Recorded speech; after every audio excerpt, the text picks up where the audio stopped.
Cette semaine, je suis en compagnie de Vincent Comtois, préparateur physique, naturopathe et vice-président chez ATP. Bonjour Vincent. Bonjour. Vincent, cette semaine, on aborde un sujet qui va toucher beaucoup les femmes, soit l'ABC de la perte de poids chez la femme. Alors, j'aimerais ça que tu nous en parles. Comment ça se passe, les étapes, etc. Bien, la majeure différence entre un homme et une femme, souvent, c'est les hormones. Nécessairement, le milieu hormonal d'une femme est différent de celui d'un homme. Donc, la disponibilité est un peu différente. Les femmes ont tendance à accumuler plus de gras dans le bas du corps, tandis que les hommes ont tendance à accumuler plus de gras au niveau de l'abdomen. Donc, au niveau de la prise de gras, il y a une différence causée par les hormones. Au niveau de la perte de poids, c'est un peu différent aussi. Est-ce qu'il y a, est-ce que c'est selon l'âge aussi? Est-ce que la femme a tendance à avoir plus de gras un petit peu à un certain âge ou c'est généralement la même chose? C'est dépendamment des habitudes de vie, bien sûr. Okay. Si on a des mauvaises habitudes de vie, mais ça s'accumule. Donc, ça peut être héréditaire aussi? Oui, il y a une forme d'hérédité. C'est certain, il y a les morphotypes. Là, on a déjà parlé de ça, ectomorphe, mésomorphe, endomorphe. Les gens ont une morphologie déjà qui leur est propre. Là. Il y a une hérédité là-dessus. Mais les habitudes de vie, c'est le facteur prédominant là, au niveau du gain et de la perte de poids. Pour une femme, ce qui peut être frustrant un peu, c'est que le métabolisme basal est un petit peu moins élevé qu'un homme à cause du milieu hormonal. Les hommes, on a la fameuse testostérone là, qui nous aide à avoir une musculature plus grande et nécessairement un métabolisme plus élevé.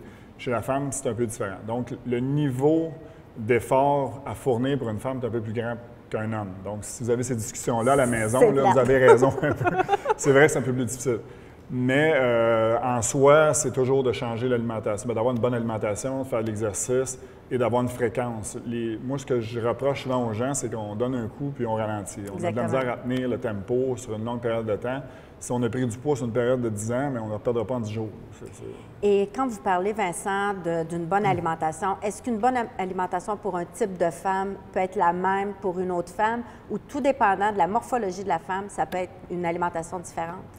Bien, la grosse différence entre une femme et une autre, ça va être la différence de poids qui va influencer les macronutriments qu'on va choisir. Sincèrement, si on a une plus grande perte de poids à avoir, les glucides sont plus à surveiller parce que souvent, il va y avoir un mécanisme qu'on appelle la résistance à l'insuline, un prédiabète qui peut être en arrière de ça ou une prédisposition à l'avoir. Donc, les glucides, pour quelqu'un qui est plus gras, c'est moins leur ami, si on veut. Donc, plus la perte de poids doit être grande, plus les glucides doivent être contrôlés. Ça, c'est un phénomène qu'il faut regarder comme il faut. Ça, c'est homme et femme. L'autre chose qu'il faut regarder spécifiquement chez la femme, c'est que le transit intestinal, les intestins sont un petit peu plus difficiles à faire travailler chez une femme que chez un homme. Donc, si on coupe les glucides, il ne faut pas nécessairement couper les fibres, il faut augmenter les légumes, les fruits dans l'alimentation pour s'assurer qu'il y a suffisamment de fibres pour que le transit fonctionne bien. Pour s'assurer que la personne se détoxifie nécessairement, qu'il y a une perte de poids qui demeure santé là, aussi. On a fait un lien dans la première chronique sur l'importance d'avoir un bilan de santé. Donc, vous nous le confirmez encore une fois, pour avoir une bonne recette alimentaire, un programme alimentaire, c'est primordial. Il faut savoir exactement le contenu du corps de chaque personne. Bien, nécessairement, le bilan santé, c'est primordial parce qu'il faut savoir si on est en présence d'une pathologie ou pas, ou quelque chose qui se prépare. Nécessairement, est-ce que les attitudes de vie, alimentation et entraînement peuvent augmenter les risques ou les diminuer? Habituellement, c'est toujours diminué. On s'entend que si on change pour mieux, habituellement, on fait mieux. Absolument. Mais reste que c'est toujours prudent de faire une bonne évaluation et d'avoir le suivi médical qui est conjoint au suivi de l'entraîneur. Vincent, vous parlez des glucides, des fibres. Comment on peut démystifier qu'est-ce qu'on a besoin et comment les reconnaître à travers les légumes, les fruits? Je sais que ça peut paraître une question là, très banale, mais je sais qu'il y a beaucoup de gens, autant les hommes que les femmes, qui sont un petit peu mêlés avec tout ça. Oui, définitivement, mais c'est un peu mêlant parce qu'on a des guides reconnus.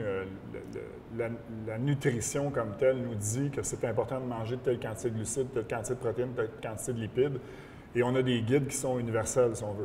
Mais après ça, nous, comme thérapeutes, on essaie d'approcher le client de façon spécifique selon ses besoins à lui. Et là, ça va changer. Nécessairement, quelqu'un qui a tendance à prendre du poids facilement, bien, les macronutriments énergisants, si on veut, les glucides et les lipides, sont plus à surveiller nécessairement parce qu'on apporte plus de calories. Donc, il faut surveiller tout ça, avoir un bon équilibre, nécessairement, sans être trop drastique. Je pense que les gens ont souvent tendance à aller vers les opposés. On mange trop, on mange plus. On coupe tous les glucides ou on en mange à outrance. Il faut nécessairement trouver le juste milieu. Puis toujours, la même note qui revient, c'est de prendre le temps de faire bien les choses parce que Absolument. les gens se précipitent sur des affaires, des fois, qui n'ont aucun bon sens. Puis c'est là que c'est Exactement. dangereux. D'où l'importance de rencontrer un spécialiste comme vous avant de se garrocher un petit peu Bien, il faut partout. s'encadrer, là. Nécessairement. Il faut, premièrement, arrêter d'écouter tout le monde, parce que Absolument. chacun a son grain de sel à vous donner, son opinion, puis son histoire à vous conter. Mais votre histoire vous est propre, donc la personne doit avoir son propre suivi, puis d'avoir un professionnel à côté d'elle. Bien, merci beaucoup, Vincent. Toujours intéressant. Je vous invite à suivre nos capsules ATP sur votrebilansanté.tv ainsi que nous suivre sur notre chaîne YouTube. Je vous souhaite une excellente semaine. C'est un rendez-vous la semaine prochaine.